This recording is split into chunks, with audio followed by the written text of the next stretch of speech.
Bom, pessoal, então, bem-vindos de volta aí ao Covid-20. Hoje a gente vai ter a apresentação do Felipe, que vai falar sobre alfa-comprimento de relações no espaço hiperbólico complexo. Felipe, brigadão aí por aceitar o convite e bora lá.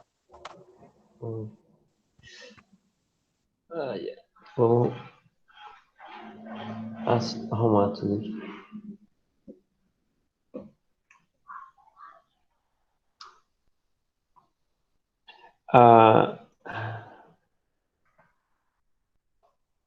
Acho que tá todo mundo vendo já, né?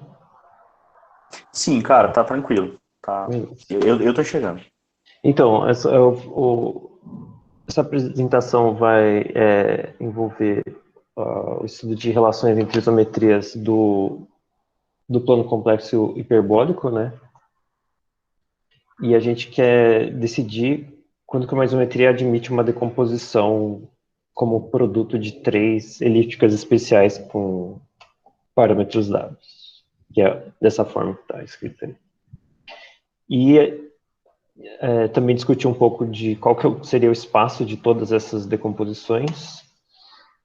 E essa última pergunta que eu fiz aí, a gente não vai discutir, mas o interesse geral disso é como que essas relações podem contribuir na construção de novos subgrupos discretos de PO2. E a relação entre isometrias está claramente ligada com essa construção via o teorema poliedral de Poincaré, né? A nossa ideia para construir alguma coisa é recortar um pedaço do plano hiperbólico complexo, identificar lados desse cara, e a hora que a gente faz isso, a gente cria relações e a gente está, na verdade, pegando o caminho oposto, começando as relações e obter o cara que a gente tem que cortar para obter esse exemplo. E a definição de alfa-comprimento é essa. O alfa-comprimento, assim, dado um parâmetro alfa, o parâmetro é o parâmetro de uma isometria elíptica especial. O alfa-comprimento de PO21 é o menor número n, então que todo elemento de PO21 admite um levantamento que pode ser decomposto como produto de, no máximo, n isometrias elípticas especiais de parâmetro alfa.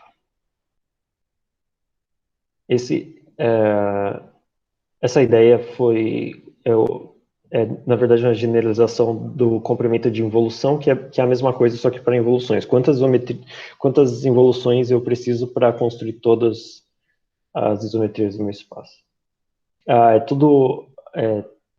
Todas as isometrias que a gente está considerando são holomorfas. Então, quando eu falo involução, ela preserva a orientação. Se você considerar que não preserva a orientação, acho que o resultado muda um pouco. E, se não me engano, tem um... Aliás, o pessoal faz esse caso?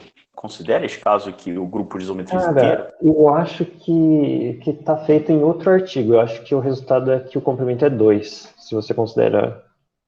Quando você põe reflexão em R plano, né, cara, é 2, não 3. Eu pensei que seria 3, tá. É interessante, cara. Quem que fez? É o mesmo pessoal? Cara, não é o mesmo pessoal, não. Interessante isso aí. Depois eu... Também não tenho certeza se é 2, mas eu acho que é 2. Eu acho que é 2 para qualquer HC. HN. Tá, interessante. Então, eu vou falar um pouquinho rapidamente do modelo, né? Do plano complexo, do plano hiperbólico complexo, está escrito ao contrário aqui. Então, o modelo a gente começa com um espaço linear de dimensão 3, com uma forma hermitiana com essa assinatura, mais e menos. E essa métrica divide o espaço em pontos negativos, isotrópicos e positivos, esses conjuntos VSV e EV. E aqui a gente já está usando aquela identificação de tanto o ponto no projetivo quanto o representante dele são denotados pela mesma letra. Basicamente, quando a expressão não... Quando a gente escrever uma expressão que não faz sentido para pontos no projetivo, então a gente está considerando que esse cara é um representante desse cara. E essa expressão, ela tem que ser independente do representante. Então, por exemplo, aqui, se eu trocar o representante de P, o resultado vai continuar sendo negativo. Então, essa expressão faz sentido. Então, a gente dividiu a projetivização do V em 3 partes. E a gente tem, para os pontos não nulos, né, não isotrópicos, eu tenho essa identificação do espaço tangente com esse conjunto de aplicações lineares do espaço gerado pelo P e no P ortogonal. E essa identificação nos permite definir uma forma hermitiana não degenerada no tangente a esse ponto, dado por essa expressão. E aí a gente toma a parte real desse cara e obtém uma métrica riemanniana, e o BV com essa métrica riemanniana é o que a gente chama de plano complexo hiperbólico, denotado por HC2. Então, topologicamente, ele é uma bola aberta de dimensão 4, o BV, né, o HC2, e o bordo é uma esfera de dimensão 3. E aqui eu tenho uma representação desse espaço. O desenho é assim: o que está em cinza está como se fosse o BV, né? O que está fora é o EV, o que está entre os dois, no limite entre os dois é o SV. E aqui eu desenhei umas linhas projetivas. A linha projetiva é basicamente eu pego 2 pontos, vou definir dessa forma: pego 2 pontos distintos, defino o espaço linear passando por esses 2 pontos e projetivizo. Esse cara é topologicamente uma esfera no meu espaço, e ela tem essa coisa, né, que ela sempre tem um ponto polar, e ela é dada unicamente pelo ponto polar. Se o ponto polar está... Pessoal, eu perdi muita coisa? Voltei agora. Tá ainda não. Acabou Foi de mal aí. Tranquilo. Você Não, está no modelo ainda, que eu espero que você saiba. Mas você saiu sem máscara, foi isso? Não, o pessoal da supermercado chegou aí. 200 quilos de Ah, compra, aí eu tive que colocar umas coisas na geladeira. entendi. Desculpa. Então tem essa correspondência entre pontos e linhas, né? E se o ponto está dentro de BV, aqui, por exemplo, o C, a linha está totalmente fora de BV, ou seja, a assinatura daquela métrica hermitiana que a gente estava considerando esse espaço, a assinatura é mais. E nesse caso, esse cara é uma esfera redonda mesmo. Se o ponto está fora, no caso o A aqui, se o ponto está fora, a assinatura é menos mais, então ela intercepta BV e intersecta EV. Cada uma dessas metades é um disco de Poincaré. E no caso no caso do B aqui, o ponto está no absoluto, no SV, a linha ortogonal a esse ponto contém esse ponto, contém esse ponto, e a geometria aqui é geometria afim, meio que você não sabe calcular a distância de pontos, mas quando você faz a projeção estereográfica, a geometria é meio que a geometria euclidiana.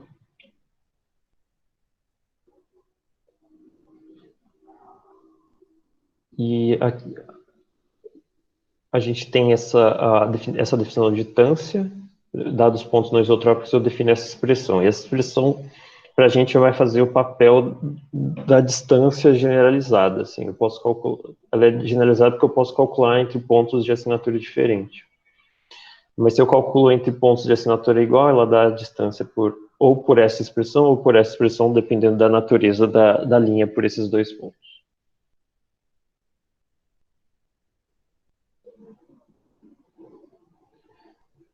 o grupo de isometrias do plano complexo hiperbólico é PO21, onde o 21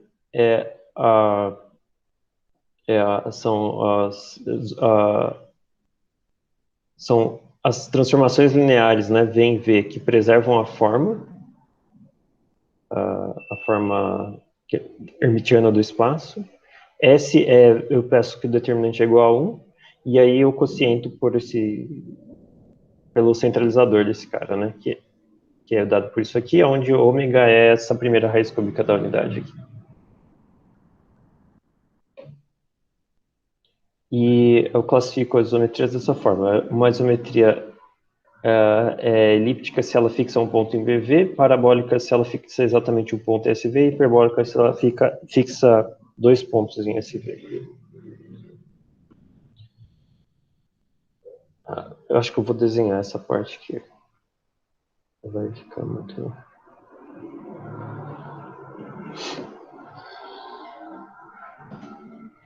Então, eu vou pegar aí e eu vou supor que ela é elíptica.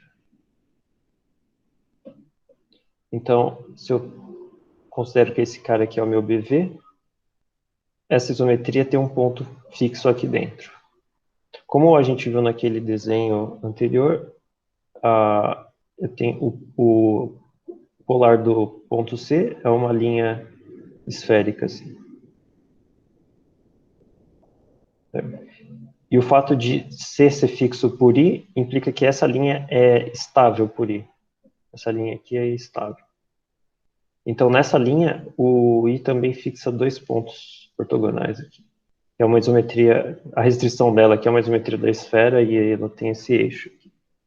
Então, ele fixa mais 2 pontos nessa esfera. Então, sei lá, chamar de P e Q. Então, se eu decidir escrever minha matriz nessa base CPQ,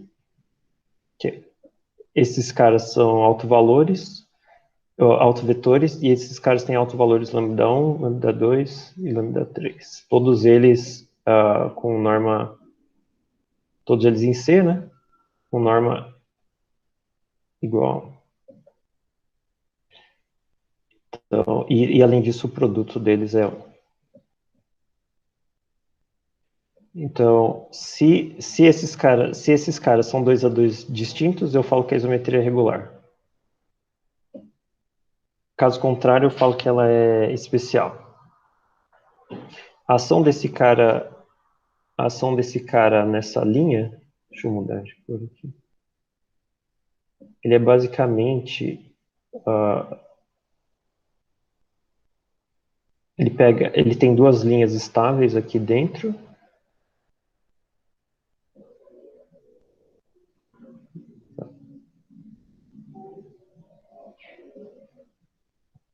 Que é o polar do P e o polar do Q, que também vão ser estáveis. E ela meio que gira um pouquinho ao redor de uma e um pouquinho ao redor de outra. É como se fosse uma rotação bidimensional aqui. É uma rotação com 2 eixos, né?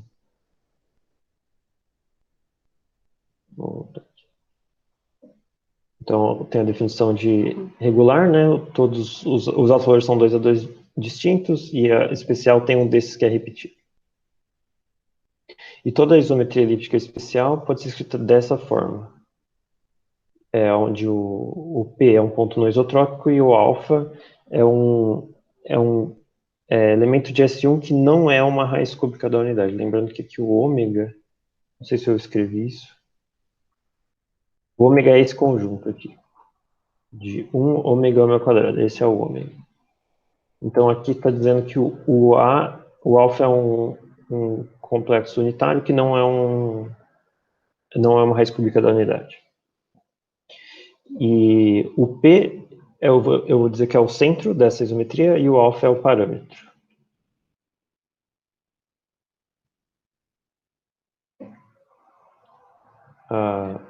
Só uma coisinha. No seu desenho, o P era aquele ponto.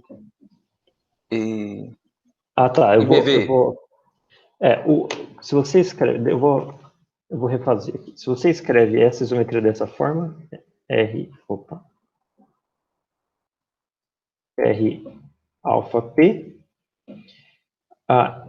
Essa isometria é assim, ela fixa o ponto P, então, sei lá, o P está aqui dentro do BV, e ela fixa pontualmente esses pontos aqui.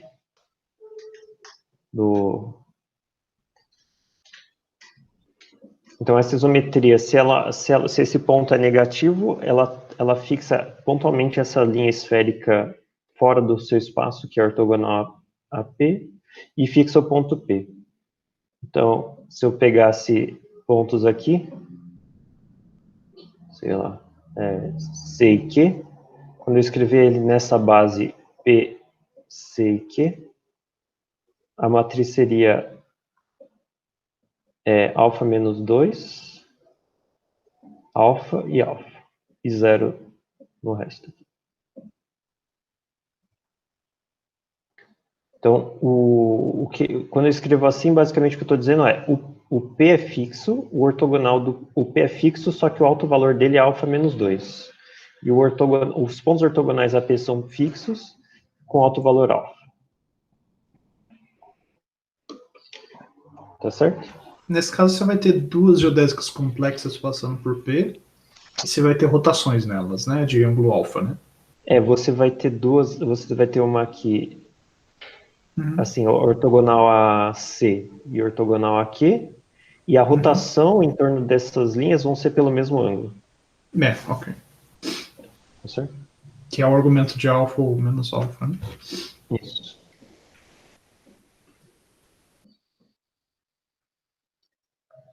E assim como no caso de isometrias do disco, o traço ajuda a gente a saber quais são as classes de conjugação dessas funções. Só que ela ajuda menos do que no caso do disco, né? O caso do disco, se você sabe o traço, você sabe exatamente a classe de conjugação. Nesse caso aqui, você sabe mais ou menos a classe de conjugação. Então, eu considero essa função, que eu estou chamando de discriminante de Goldman, e eu vou denotar esses conjuntos dessa forma. O delta vai ser...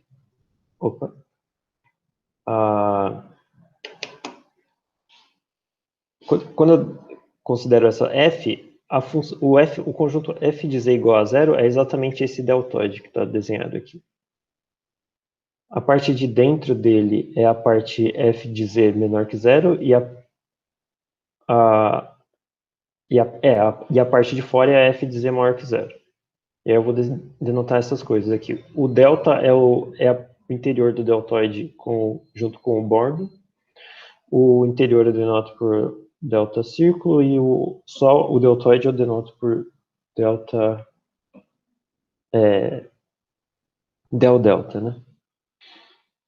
E aí eu tenho essa coisa aqui, que uma isometria é regular se somente se o traço dela tá no interior do deltoide, loxodrômica se ela está fora do deltoide, parabólica se ela não é elíptica, ou seja, se ela não é elíptica e o traço está em cima do deltoide, né, no bordo. Elíptica especial se somente se ela é elíptica e o traço está no deltoide, e parabólica onipotente se ela está nos vértices.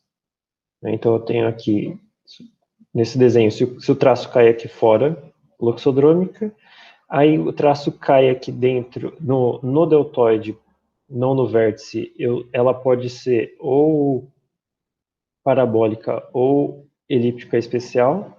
Dentro, ela com certeza é elíptica regular. Nos vértices, ela é parabólica onipotente. Ou a identidade, né? Não sei se eu estou classificando coisas sem identidade ou com identidade. Então, nos vértices, ou ela é identidade ou ela é parabólica onipotente. Então, nos lados, elas são... Se o traço cai no bordo, ela pode ser elíptica especial, ou ela pode ser parabólica, né? Eliptoparabólica. Eliptoparabólica. Eliptoparabólicas são as parabólicas que não são onipotentes. E as onipotentes estão aqui. E aí, eu não sei se você viu isso, as onipotentes têm dois tipos, né? Uhum. De 2 passos e 3 passos. A 2 Então, passos é a elíptica especial das parabólicas, e a outra é a elíptica regular das e elas parabólicas. estão nos vértices. E elas estão nos vértices. Os dois casos estão. Então, a minha dúvida era se as de Isso. 2 passos a 3 passos estão no vértice. Elas estão no vértice. Ok. Aham.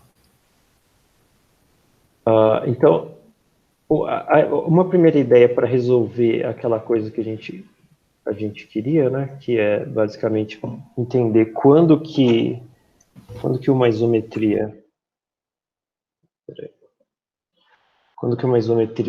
admite uma decomposição dessa forma,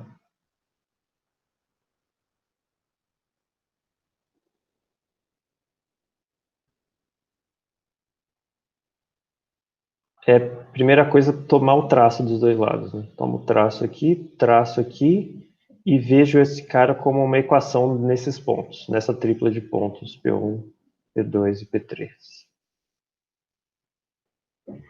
E a solução dessa coisa é uma superfície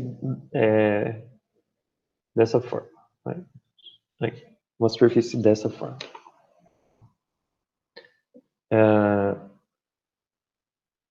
E essa superfície, essas linhas que estão marcadas, que são as linhas verticais horizontais, cada linha vertical horizontal ou é uma elipse ou uma parábola.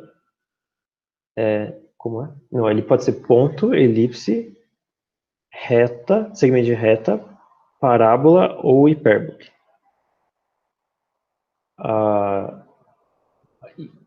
Quando eu estou, no caso, estou num ponto que está sobre uma elipse, que uma linha vertical. E as linhas verticais e horizontais correspondem a conjugar. Eu caminho com esses pontos, pegando um par aqui e conjugando esse par do produto por um elemento do centralizador dos dois. Então eu faço isso para P1, P2 ou para P2, P3, e eu estou caminhando sobre essas linhas. Então, essas conjugações aqui vão ser meio que as coordenadas naturais desse cara. E quando eu estou numa elíptica, significa que o par que eu peguei para fazer essa coisa é uma isometria elíptica regular. Quando é uma parábola é porque é uma isometria parabólica, e quando é uma hipérbole é porque a isometria é loxodrômica. E a cara geral dessa superfície é mais ou menos essa. E cada uma dessas componentes significa que eu estou tomando um conjunto de assinaturas para esse ponto. Por exemplo, se eu estou aqui nesse rosa, quer dizer que todos os pontos são negativos. Se eu tenho um desses pontos que é positivo, então eu estou numa dessas outras coisas. Então, cada componente corresponde a certa escolha de sinais para esses pontos, assim, se ele está dentro ou fora do meu plano complexo hiperbólico. E essa superfície tem essa cara em geral, ao menos que a única coisa é que às vezes essa parte compacta, quando ela está separada dos outros espaços, às vezes ela não está no espaço. Tipo, é impossível. Quando eu pego um ponto aqui, a tripla que corresponde aqui é impossível geometricamente. Assim, eu não consigo realizar essa tripla dentro do meu espaço. E ela, em geral, tem essa forma, e eu acho que eu coloquei umas figuras aqui para entender mais ou menos, trocando o traço de F, como que essa coisa muda. Mas, tipo, se essa parte rosa do meio tiver isolada, não existe F? É isso? Sempre? Ela está isolada aqui? Não, se ela É. está... Assim, a questão é assim, eu comecei com a F já fixada. Então, a F tá fixada. Uhum. E aí tem duas opções para essa parte compacta. Assim, na verdade, o que essa superfície cada ponto aqui ela é uma matriz de Gram. Cada ponto na superfície é uma matriz de Gram. E aí eu pego a matriz de Gram e eu posso construir os pontos. Só que essa matriz de Gram, para ela virar pontos, ela tem que satisfazer umas coisas, tipo, o determinante tem que ser, sei lá, negativo, coisa assim. O que eu quis dizer é que pode acontecer que essa parte compacta, não sempre, quando você pega um ponto aqui, ela te dá uma matriz de Gram que é impossível de se realizar nesse espaço. Certo. Ele pega uma matriz de Gram que não vira uma configuração de pontos. Certo? Imagina... Determinante positivo. Imagina assim, que a restrição, que esse cara... nessa parte, restringe a tância entre P1 e P2 e a tância entre P2 e P3 está entre 0 e 1, ou seja, a linha por P1, tanto a linha por P1 P2 quanto a linha por P2 P3 é esférica, mas ela, o sinal do determinante lá força que um desses pontos seja negativo.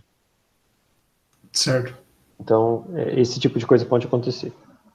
Então, não é realizável esse cara, mas é só o compacto que tem o problema. E outra coisa é que a gente tem essa operação, que é o blend, né, que conecta cada uma dessas partes conexas, e a gente tem outras operações que trocam esse cara de lugar, assim. Eu estou aqui, aí eu tenho uma operação que pega esse cara e manda para outro aqui. E eu tenho uma que pega esse e manda para esse. Então, esses caras, eles não estão conectados nessa figura, porque eles não são conectados por bendings, mas existem outras, a gente sabe de outras relações que trocam esse cara de lugar. Essas relações são da forma, por exemplo, eu pego o P1 e o P2 e troco ambos para pontos ortogonais na linha dada por eles. Se essa isometria é loxodrômica, esse produto continua igual, e aí eu sair daqui e vim para cá. Então tem umas formas de meio que caminhar, sair de um e ir para o outro, só alterando a relação de outras formas. Então, só que assim, a gente resolveu esse cara, só que como eu disse, se para cada traço eu tiver só uma classe de conjugação, o nosso problema está resolvido. Então, tipo, é só eu pegar F, acho essa superfície, e aí eu pego um ponto na superfície, e a superfície me dá um cara que o produto dá certo. Mas não é o caso, né? Então, e não é o caso por conta disso aqui. Cada traço fora do deltoide, nesse caso dá certo, né? Para traços fora do deltoide, cada traço corresponde a somente uma classe de SO2 em conjugação, que é uma classe loxodrômica, né? Então, se eu resolvo essa equação para onde F é uma isometria loxodrômica, então eu tenho essa igualdade tirando os traços também. A menos de conjugação, mas conjugação tá tranquilo.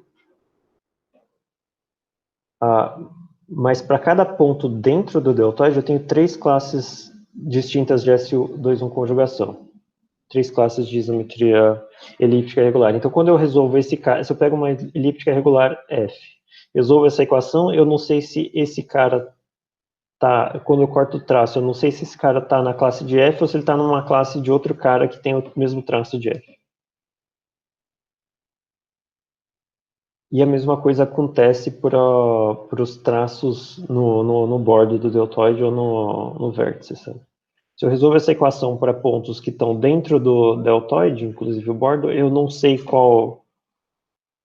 o que eu obtive.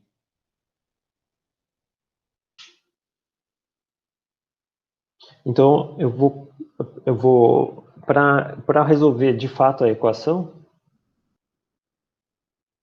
eu vou considerar uma outra construção aqui. Então, eu considero o espaço das classes, de todas as classes de conjugação. Então, o G aqui é o espaço de todas as classes de conjugação. E aí, o E e o L são os espaços de classe de conjugação elíptica e loxodrômica, respectivamente. Aqui. Então, esse espaço, por exemplo, o L é fácil de caracterizar, porque a gente sabe que cada traço fora corresponde a uma única classe de conjugação. Então, basicamente, o L é esse cara fora, só que aí eu tenho que quocientar pela ação do ômega, né, que é o grupo unitário. Então, o L vai ser homeomorfo a esse cilindro, que é a parte de fora quocientada pelo grupo unitário, né? Deixa eu talvez caiba um desenho. Então, você tem o deltoide, e aí eu considero essas linhas aqui, né, que saem dos vértices. Assim.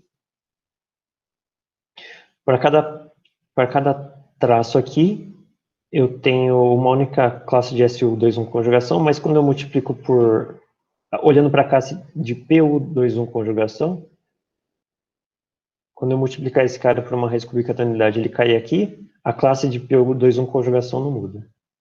Então, basicamente, o espaço L vai ser esse cara aqui, se eu colar esse lado com esse lado. E aí ele vai dar um cilindro aberto assim, né?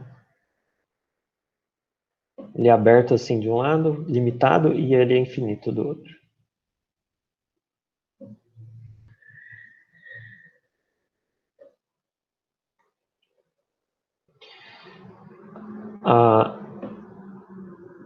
Agora, o espaço que a gente está interessado, que é o espaço que dá mais problema, é o E, né? Que é o das classes das isometrias elípticas.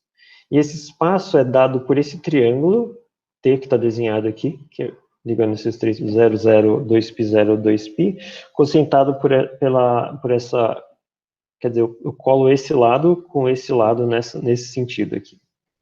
Então ele dá essa faixa de Möbius aí, que é o espaço de pares. Esse espaço, ele é o espaço de pares de ângulos não orientados, assim. Θ1, θ2. E esse cara vem do fato do que eu estava falando, né? Se eu tenho uma isometria elíptica especial, eu tenho um ponto fixo aqui, em BV, e eu tenho dois eixos aqui, que são estáveis por essa isometria elíptica. E essa isometria elíptica roda θ1 em torno de uma dessas linhas e θ2 em torno de outra. Então eu associo ela com esse par, e esse par está no... só que se eu quiser olhar orientado esse par, eu tenho que cocientar esse espaço dessa forma. Então o E é dessa forma. Ele é esse triângulo com esse lado colado com esse lado aqui.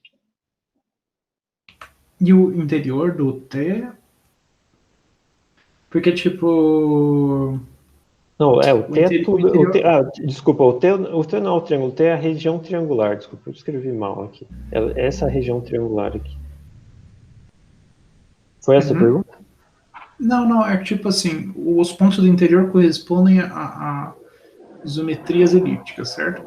Isso. Aí você não tem que ter 3 ângulos de rotação? Você precisa de 2 ângulos de rotação. Né? É só dois. Dois ângulos definem a sua isometria. Aqueles dois ângulos... 2 ângulos diferentes.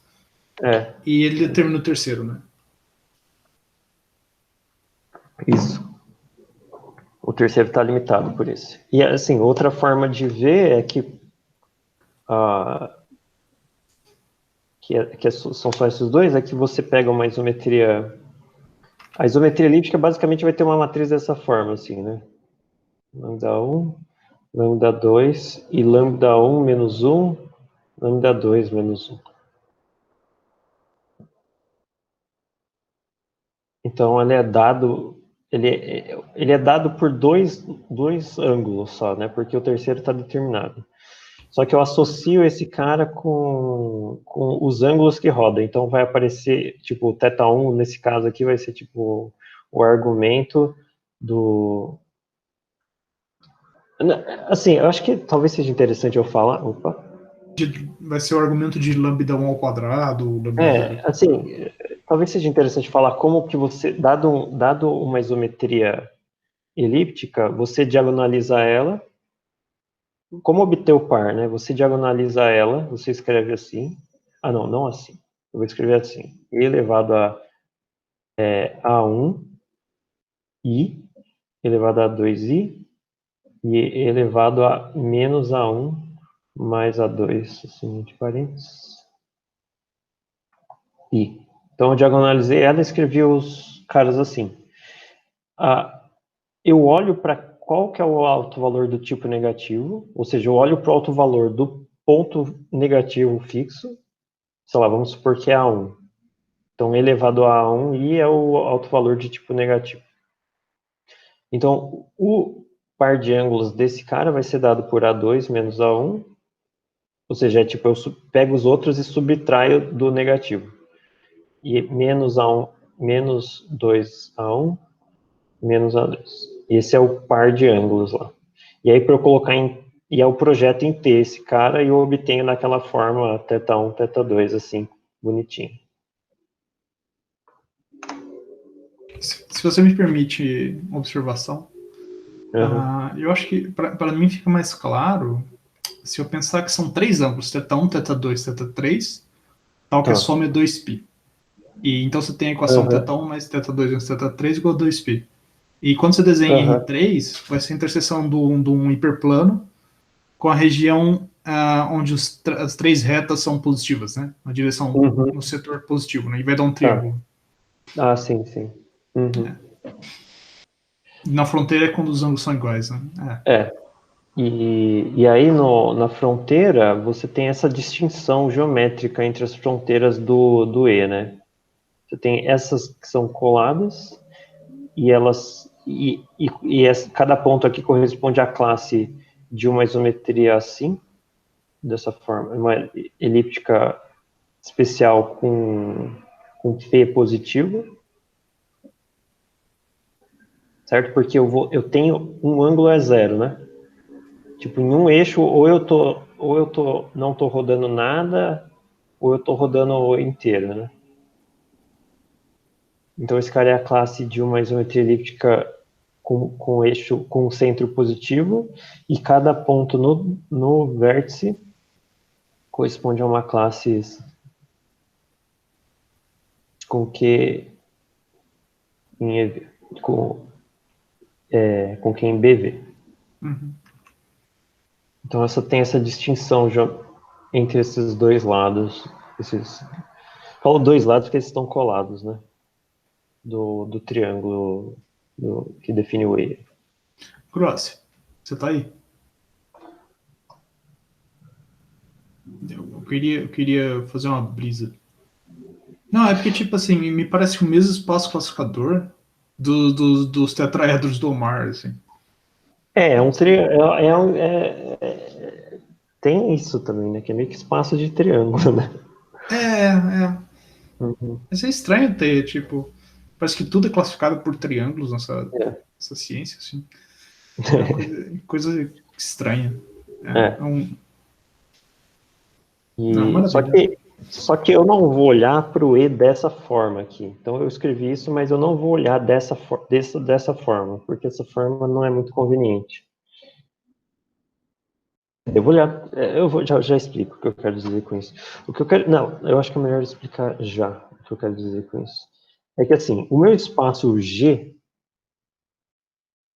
quer dizer, eu vi que a loxodrônica é o cilindro, né? E o E é esse triângulo.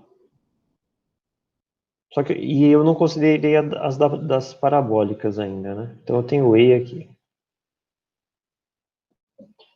Esse espaço G, que é o espaço de todas as classes, ele vai ser assim. Ele vai ser, eu pego o E dessa forma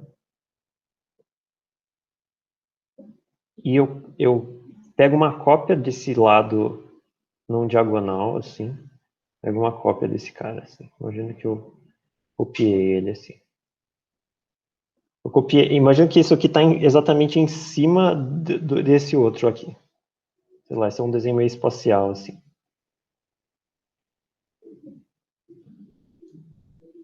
E a vizinhança, e aí eu tenho essa identificação aqui também. Cada ponto aqui, a vizinhança desse cara também é uma vizinhança do cara correspondente aqui.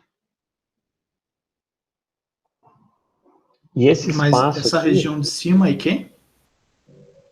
esse espaço aqui é o espaço das classes das parabólicas.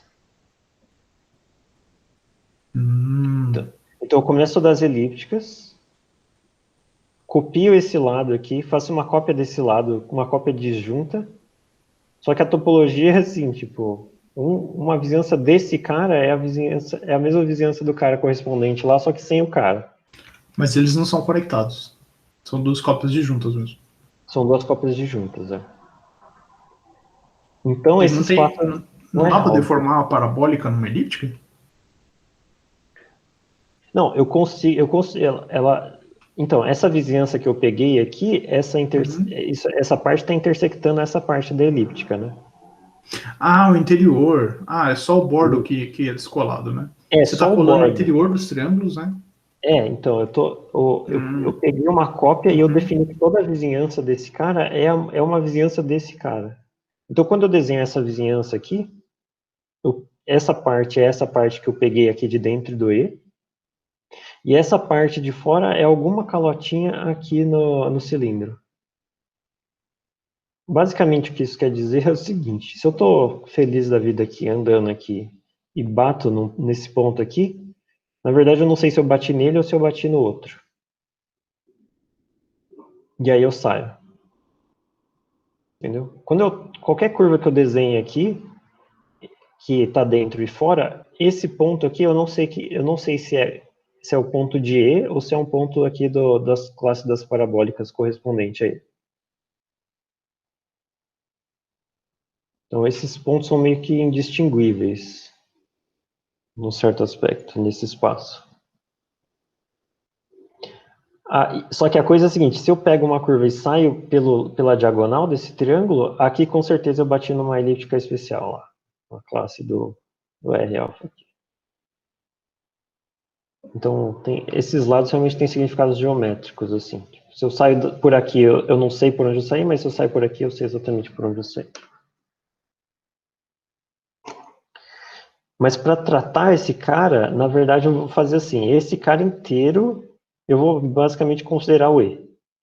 Que animal estranho. Então você eu vou consegue desenhar. deformar qualquer isometria elíptica regular numa parabólica, ou etc., simplesmente saindo por uma especial dessa diagonal estranha, dessa diagonal não colada.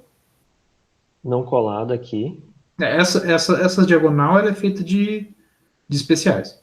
Especiais. Mas qual que é a diferença desses especiais para as outras especiais que estão nos outros bordos? Essas especiais têm centro negativo. Esse cara aqui Ah, tá em VV. entendi. E essas especiais do outro lado têm centro positivo. Uhum, uhum. E assim, como eu não sei, quando eu Faz venho e sentido, né? bato, eu não sei, basicamente meio que é como eu caminho esse caminho que vai me dizer se eu bati numa parabólica ou numa especial. Uhum. Tá certo? Esse desenho tá muito poluído. Nossa, o desenho tá maravilhoso, tá? Só que eu vou considerar Muito esse estranho esse espaço, animal. eu vou chamar esse espaço inteiro, ou seja, o E colado com esse cara, como sendo o próprio E. Só que toda vez que eu pegar um ponto aqui nesse lado, eu não sei qual que é a natureza dele. Então esse cara aqui continua sendo E. Que eu não quero ficar tratando dessas coisas desconectadas assim. Então o E é esse espaço, com essa identificação. E aí, isso aqui acho que eu já tinha discutido, né? Cada ponto no lado não diagonal é uma isometria elíptica. Isso aqui é o que eu estava discutindo. Como eu vou enxergar o E. Cada ponto aqui, ou é uma classe de uma elíptica especial com ponto. Aqui está errado. Aqui é EV. Desculpa. Cada ponto aqui é uma classe de uma elíptica especial com ponto positivo ou a classe de uma elíptico parabólica, e cada ponto aqui é a classe de um cara aqui. Tá trocado isso aqui. Esses dois estão trocados.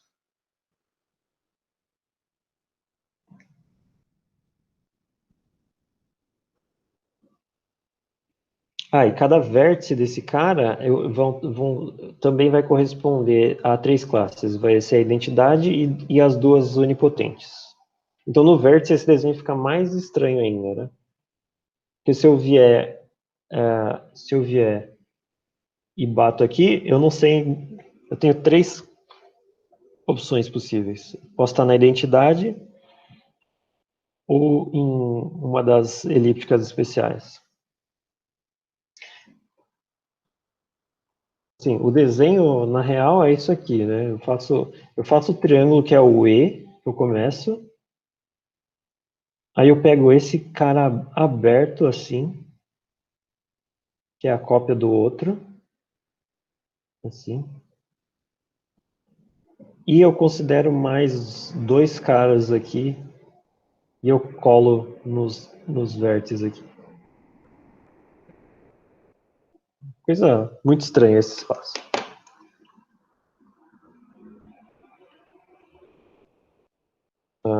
Acho que é isso, né?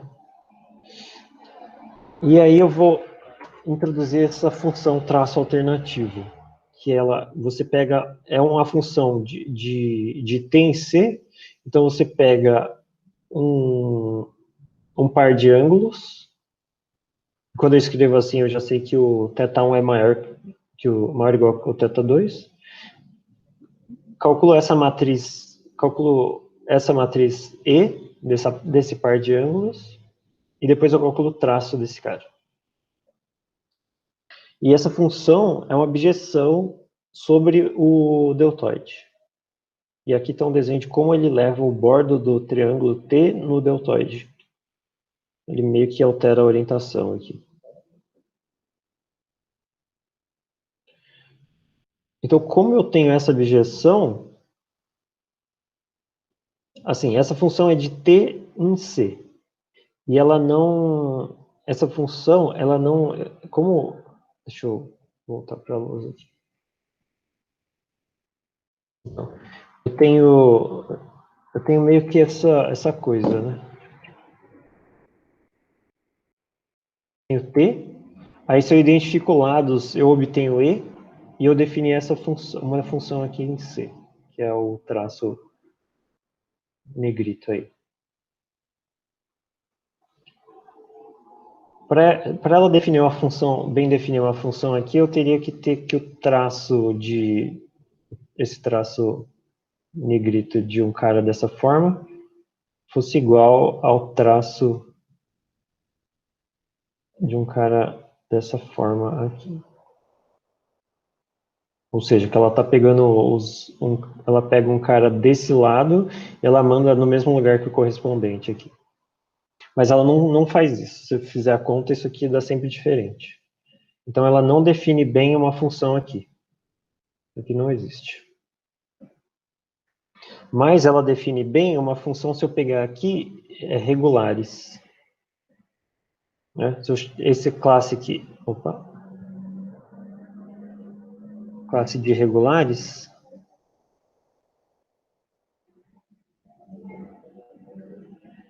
de elípticas regulares. Essa função está bem definida, porque a classe das elípticas regulares é homeomorfa ao interior desse triângulo. E aí o que eu vou fazer é meio que abusar a notação, e como eu sei que eu posso calcular esse traço num elemento aqui dentro, e eu vou calcular direto esse traço alternativo em funções elípticas regulares. Então, esse cara aqui meio que eu vou definir como sendo o traço do par de ângulos de F. O traço alternativo do par de ângulos de F. Eu vou meio que abusar a notação e usar a mesma letra. E então, usando esse abuso de notação que a gente introduziu, essa proposição implica que dadas duas geometrias elípticas... A objeção que você fez é entre o interior da deltoide e o interior do triângulo. Não, essa objeção é do triângulo. É do triângulo. Deltoide. Isso, do triângulo. Só que ela não define bem uma função do E no triângulo. Do quê? Da classe das elípticas, desse E aqui, desse cara da direita aqui. Ela não define bem uma função desse cara no... Ela não desce pro quociente. Ela não desce, é. Hum. Só que se eu considero só o interior, ele define bem uma função desse da classe de regulares, né? Uhum. Do interior aqui, do interior aqui. E também é uma objeção. Certo. Então eu tenho isso aqui. Se eu tenho duas elípticas regulares com esse traço alternativo igual, então elas estão na mesma classe de conjugação. Então essa função traço alternativo, ela distingue classes de isometrias elípticas regulares. Então essa função é basicamente uma arrumada na função traço para ela funcionar do jeito que a gente gostaria que ela funcionasse, distinguindo classes.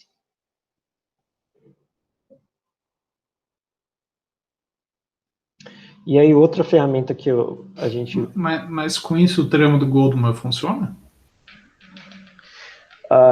ainda não, né? Porque tem todas as... Só funciona para regulares, no caso. Não. Como que era? O teorema do Goldman... Não, funciona. O teorema do Goldman é para regulares. Sim. O teorema do Goldman é para... Ou tá dentro do deltoide ou tá fora, né? Fora não tem problema. Dentro tá corrigido com seu corolário aí. Eu chamaria de teorema, mas tudo bem. Então, mas o teorema original do Goldman falha com regulares, né? Isso, com elípticas regulares. Isso. Aí, redefinindo o traço dessa forma, ele funciona com regulares agora.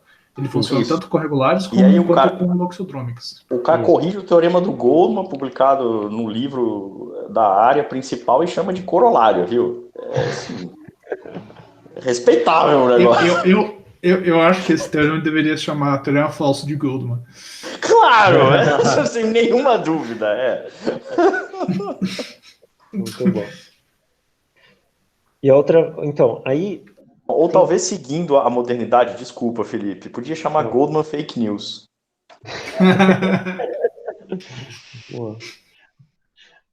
Aí, a nossa ferramenta para obter quais isometrias admitem decomposição naquele produto é a relação entre essa função traço alternativo e essa tecnologia de linhas tangentes ao deltoide. Então, isso aqui, eu começo a definir essa função aqui, né, de R em C por essa expressão aqui.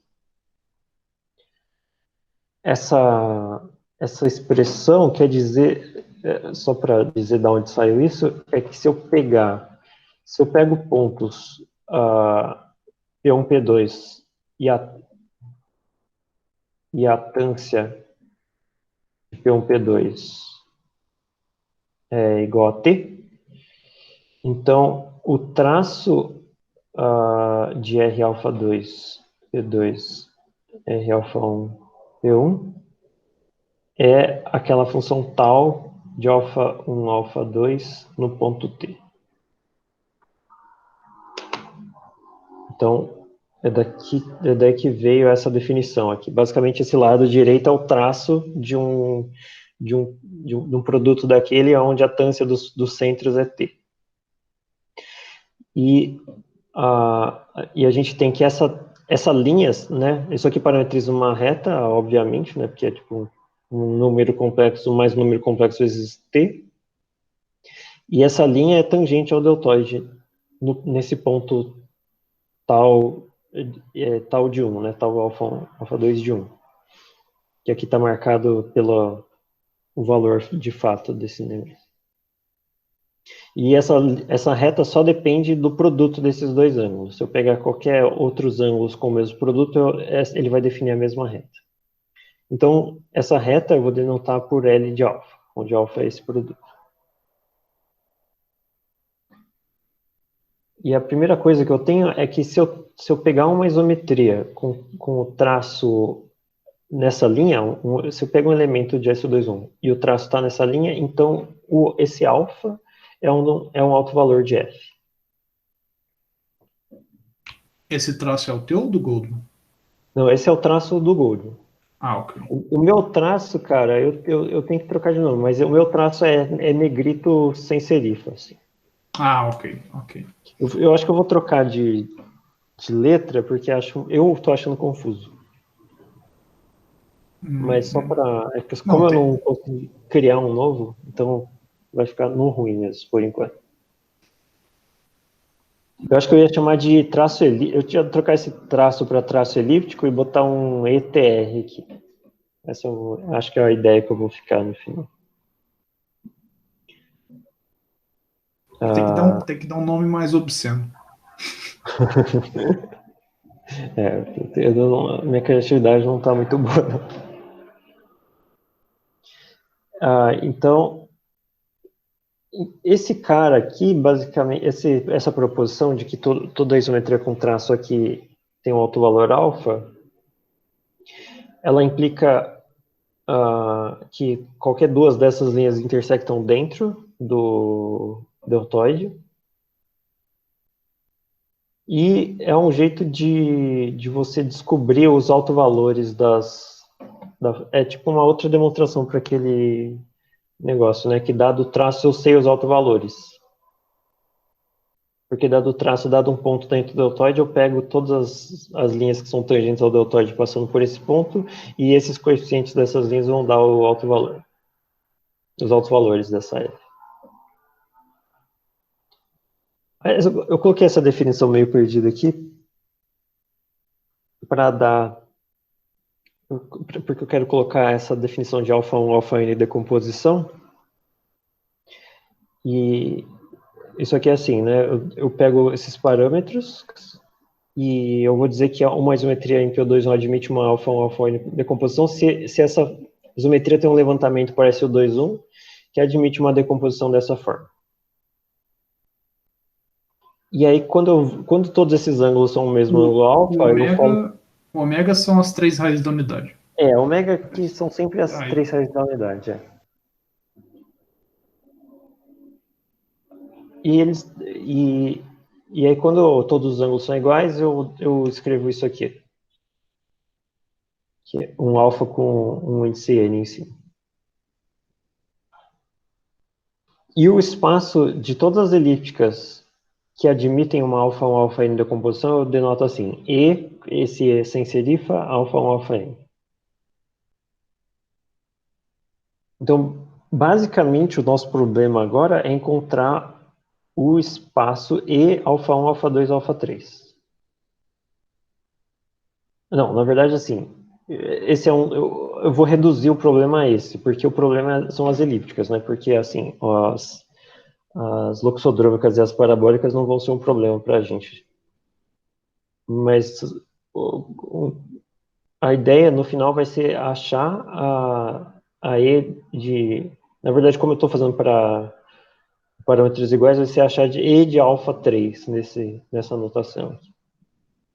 E a primeira proposição usando essa notação é que, dados os parâmetros alfa 1, alfa 2, toda loxodrômica que tem um levantamento com o traço nessa linha L alfa 1, alfa... Aqui não é uma vírgula, viu?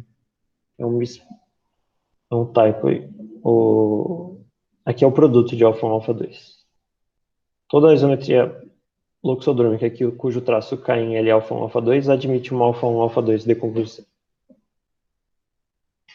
Que é basicamente... Em essência, você está dizendo que se você tem uma loxodrômica cujo alfa 1, alfa 2 é alto valor, então ela se decompõe como produto de duas especiais.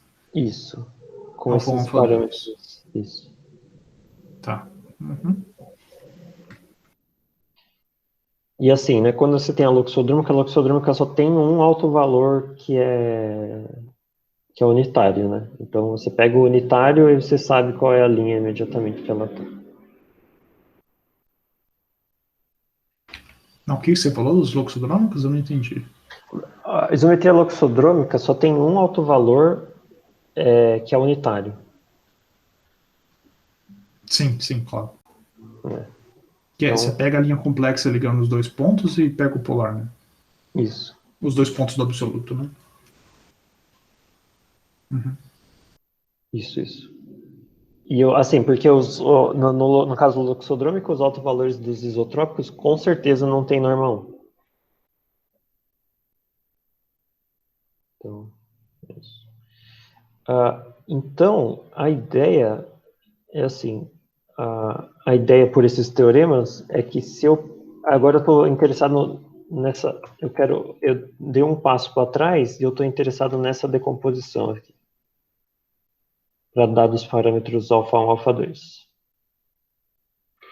Então, a minha ideia é basicamente saber se o traço de F está ou não em L de alfa1, alfa2.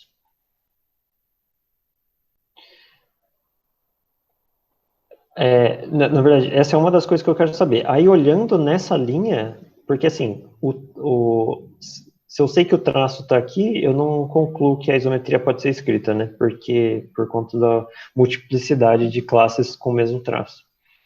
Mas aí eu vou olhar, só que aí eu troco esse cara pro traço alternativo. E aí eu olho quais são os caras que o traço alternativo está lá. Bom, eu vou colocar aqui para ficar mais claro o que eu estou fazendo. Então, a primeira coisa, eu calculo qual que é a imagem inversa dessas linhas, que vai me ajudar em muita coisa no futuro. Então, eu pego essas linhas L alfa, L ômega alfa, ômega é a primeira raiz cúbica da unidade lá, L alfa, L ômega alfa, L ômega ao quadrado alfa, que dão as linhas aqui no deltoide, e calculo o traço alternativo menos 1 desse cara. E aí eu não escrevi o teorema, mas eu substituí o teorema por uma figura. E esse cara é dessa forma aqui. Então você tem cada uma linha, a linha azul vai ser, quem cai na linha azul é quem está aqui nessa linha azul, e a mesma coisa para o verde e vermelho. Então esses pontos de tangência vão ser esses vértices aqui. Quem cai nesses pontos de tangência são esses vértices aqui. Pode observar que todas essas linhas ou têm inclinação 2, como essa aqui, ou meio ou menos 1. Então essas linhas têm inclinação por escrita. E eu acho que eu tenho um cara aqui que é bem legal. Aqui. Estão vendo aí? Uma matemática aberta? Sim. Uhum. Beleza. Então aqui eu estou desenhando essas linhas. Na verdade eu estou desenhando o lado direito só. Eu vou desenhar essas linhas variando o argumento alfa aqui, para ver mais ou menos a cara desse. Para dar para entender a cara mais ou menos desse cara. Então a linha vai meio que percorrendo o deltoide, e aí ela bate num vértice, troca de lado, e ela fica tangente ao outro lado, e ela circula o deltoide dessa forma. Isso aqui dá uma ideia de como que essa figura do lado direito varia com alfa.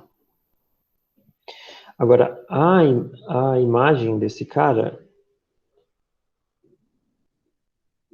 acho que é esse desenho aqui.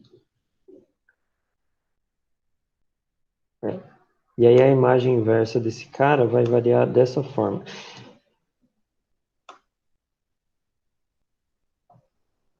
Ela basicamente roda no sentido oposto, né? Porque essa objeção ao traço alternativo inverte a orientação desse cara. E aí ela vai... você consegue ver o lado de tangência o lado de tangência mudando. Aí volta e vem aqui. Então, esse cara do lado esquerdo aqui é dado dessa forma. Então, eu tenho a imagem inversa por essa função dessas linhas aqui.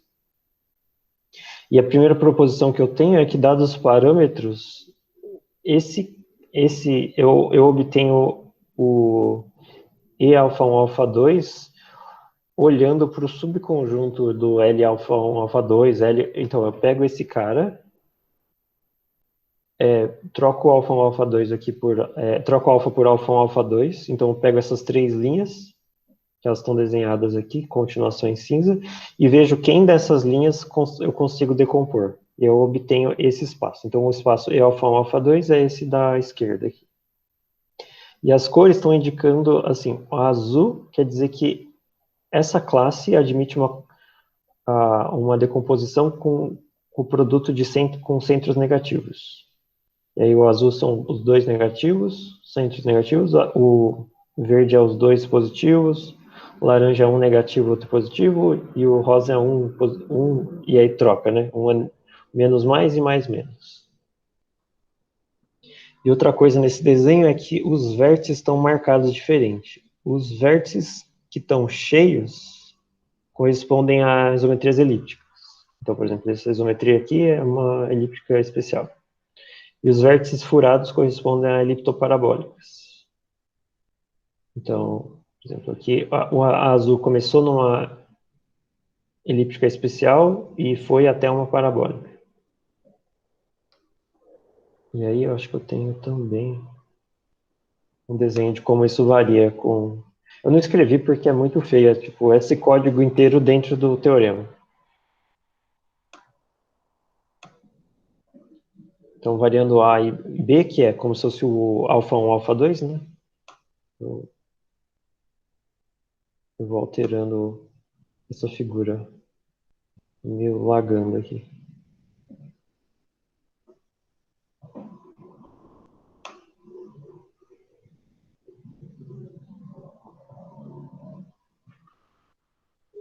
Então, usando essas retas tangentes e usando esse traço, eu obtive todas as classes que admitem uma α1, α2 de decomposição elípticas, né? Elípticas e parabólicas também, né? Que as únicas parabólicas que vão admitir essa decomposição são correspondem a esses pontos furados aqui.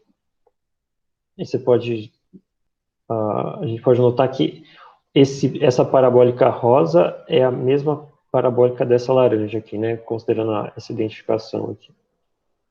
E a mesma coisa para essa verde e essa azul. E agora eu vou usar essas coisas para olhar para o caso de comprimento 3. Então eu tenho essa primeira proposição. Então eu quero decompor, a minha ideia agora é fazer o caso menos geral. Eu estou pegando um parâmetro alfa, pegando um alfa, no S1 menos ômega, e eu quero olhar para todas as isometrias elípticas. Na verdade eu quero caracterizar todas que satisfazem, que tem uma decomposição assim.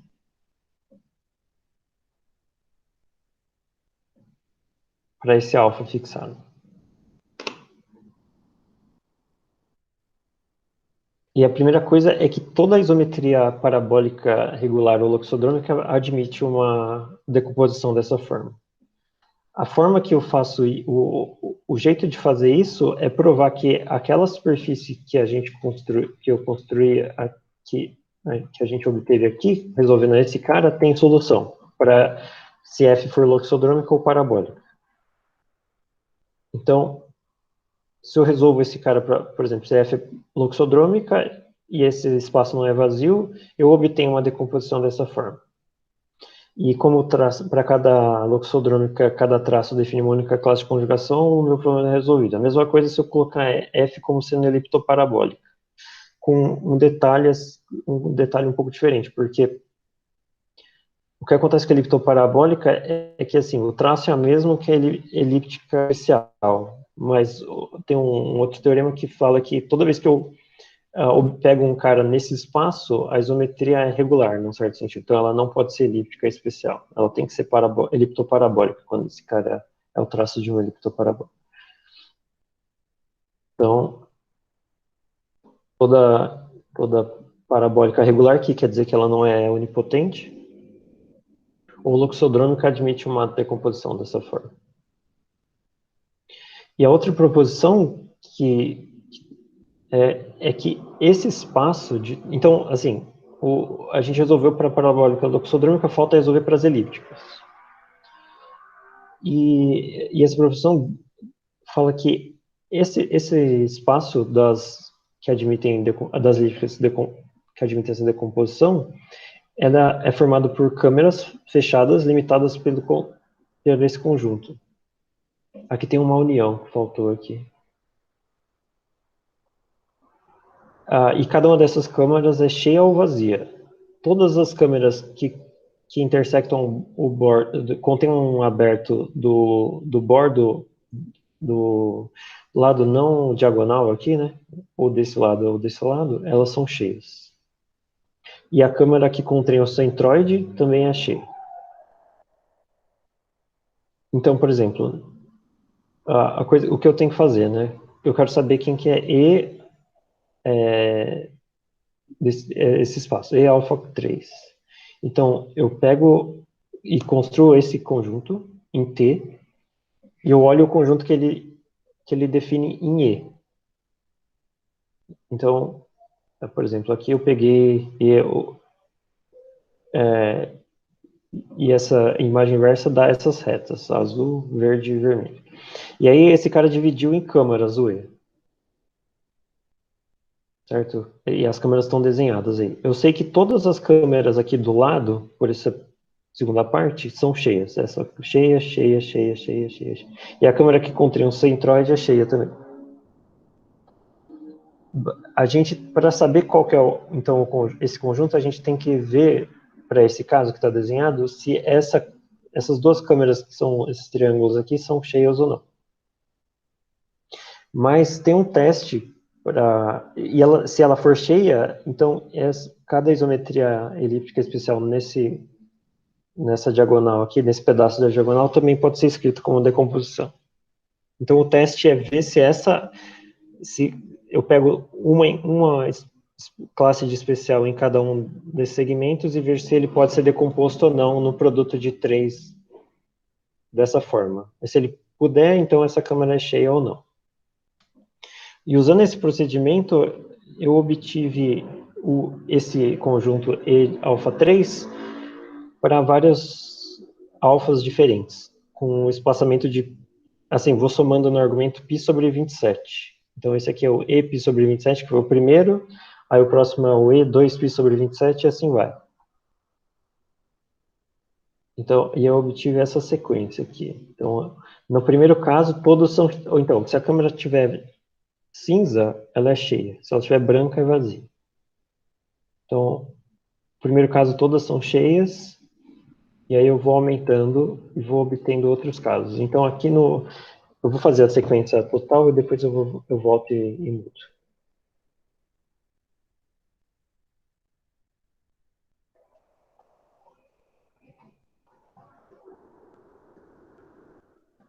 Então, eu comecei aqui no π sobre 27, todas são cheias, e aí todas são cheias para os seguintes. E aí aqui no 4π sobre 27, todas são cheias, mas o movimento aqui, que é a azul subindo e a verde descendo, cria uma câmara aqui, nesse pedaço. Então, daqui, desse ponto verde aqui, vai nascer uma câmara que é vazia. Essa câmara vazia vai se deformando. E aqui, nessa parte, ela desaparece. E aí todas as câmeras voltam a ser cheias. Basicamente, assim, como o critério para a gente decidir se a câmara é cheia ou não é contínuo, e essas câmaras variam continuamente, né, porque elas são definidas por essas coisas, por essas retas que estão variando continuamente nesse cara. Então, uma câmera, se ela for cheia ou vazia, ela vai continuar cheia ou vazia até ela desaparecer, né? Então, por exemplo, aqui a câmera nasce vazia e aí aqui ela desaparece. E a câmera que nasce é cheia. Então eu tenho esse teorema aí, que é o resultado final do cálculo do alfa comprimento do PO21. Só que eu escrevo alfa, um parâmetro dessa forma, então entre 0 e 2π sobre 3. E se o parâmetro está entre 0 e π sobre 27, 4π sobre 27, ou entre 14π sobre 27 e 2π sobre 3, o alfa comprimento é exatamente 3. E aí esses casos são os que aparecem cheios aqui, né? 14 π sobre 27 é esse que a câmara vazia desaparece. E no caso que está entre 4 π sobre 27 aberto, né? 4 π sobre 27 e 14 π sobre 27, o alfa comprimento é exatamente 4. E para provar que é 4, na verdade, a única coisa é provar, eu pego um cara aqui, né, que está vazio. Eu tenho que provar que um cara daqui, que não pode ser escrito como 3, ele pode ser escrito como produto de 4 isometrias. Deixa eu ver se eu não me perdi aqui. Você tá decompondo loxodrômicas. Não, aqui é o E, né? Esse cara aqui que está desenhado é o E, dividido em câmaras. Ah, ok. Então, Esse triângulo é o E. As loxodrômicas eu já sei que podem ser decompostas. ok. Você provou analisando a variedade. Isso. Tá. Mostrando que a variedade lá não é vazia. Tá. Aqui é só o E, que é aquele triângulo que define o E lá. Uhum. Ok, então, em essência, você está mostrando que, dependendo dos parâmetros, você consegue decompor regulares, elíptica regulares, como produtos de 3 ou 4. E isso vai depender do parâmetro alfa. Do parâmetro, isso. Então, Tá. para dentro de um certo intervalo, todas as isometrias do seu espaço inteiro vão admitir uma decomposição como produtos de 3 especiais com ângulo alfa, com parâmetro alfa. Aí, no caso onde tem essa câmara que está em branco, que é a câmara vazia... Você não consegue em 3, mas você consegue em 4. Não consigo 3, mas eu consigo 4. E o jeito que você prova que você consegue 4, você pega esse cara e multiplica por uma elíptica especial com parâmetro alfa, que está com centro suficientemente longe para eu mandar esse cara para fora do triângulo, ou seja, para ficar loxodrômico. E a loxodrômica eu sei que eu posso escrever como produto de 3. Certo. E aí acabou. Não, na verdade, eu não multiplico ele por um... Deixa eu corrigir o que eu falei aqui. Na verdade, eu peguei o cara que eu sei que eu não posso escrever como produto de 3. Então, pego uma F. E aí eu pego... Que não pode ser escrito como produto de 3. Eu multiplico esse cara pelo... Aqui é alfa barra. Aqui é o... de forma que isso aqui fique loxodrômico. E aí, loxodrômica... Você pega um P para ela ficar loxodrômica. É, um P longe o suficiente de algum lugar para esse cara ficar loxodrômico. E esse cara eu sei que eu posso decompor assim. Entendi. E aí eu só quando a inversa desse cara é essa isometria aqui, né? Então, quando eu multiplico pela inversa dele na direita, eu obtenho uma decomposição de comprimento 4 desse cara. E é isso. Acho que esse é o teorema, o último que eu queria falar. Então, o alfa comprimento é 3 ou 4, dependendo de quais intervalos eu peguei. E para caras que não estão nesse intervalo, o que acontece é que se eu peguei um cara, assim, né, o meu espaço de parâmetros é S1, S1 menos as raízes cúbicas da unidade. Então é 1 ômega e ômega ao quadrado. Então tirei esses caras. Eu provei o resultado para todos os parâmetros que estão nesse arco aqui, né? Que é o arco cujo argumento está entre 0 e 2π sobre 3. Se eu quiser provar esse resultado para um ponto aqui, a única coisa que eu tenho que observar é que o alfa comprimento desse cara, sei lá, beta, é o mesmo alfa comprimento do alfa aqui, tal que alfa é igual a... alfa ao cubo é igual ao beta ao cubo. Certo? Ou seja, eu pego esse cara, o beta, multiplico, sei lá, por ômega ao quadrado, que vai fazer ele cair naquele intervalo, e eu sei o alfa comprimento desse cara. E o alfa comprimento é o mesmo do beta. Então é por isso que o teorema não precisa ser enunciado para todos os parâmetros possíveis, que eles começam a repetir a propriedade. Cara, é isso. Alguém tem alguma você está pergunta? multiplicando a F pelo ômega, né? De certa forma, né? De certa forma, sim. Então, isso vem assim, né? Se eu pego... Imagina que eu posso decompor esse cara como um produto assim, né? Uhum.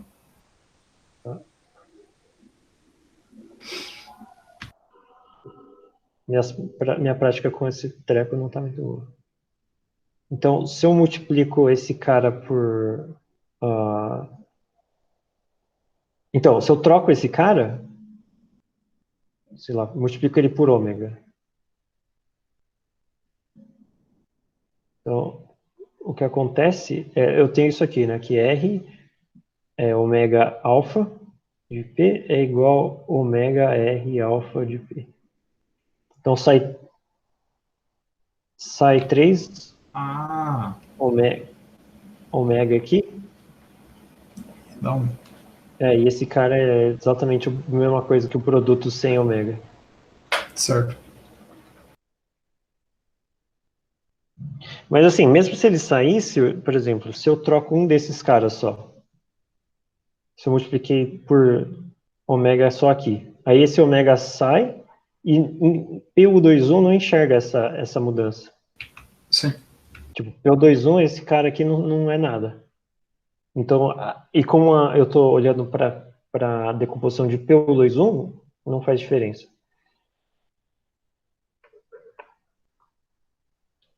Mais alguma pergunta? Certo. Tem umas referências aí. Bom, vamos agradecer o Felipe. Felipe, valeu. Valeu, Felipe. Muito bem. Pessoal, Interessante. tem mais perguntas, dúvidas, comentários, sugestões? Bom, se não, então, Felipe, muito obrigado. Valeu.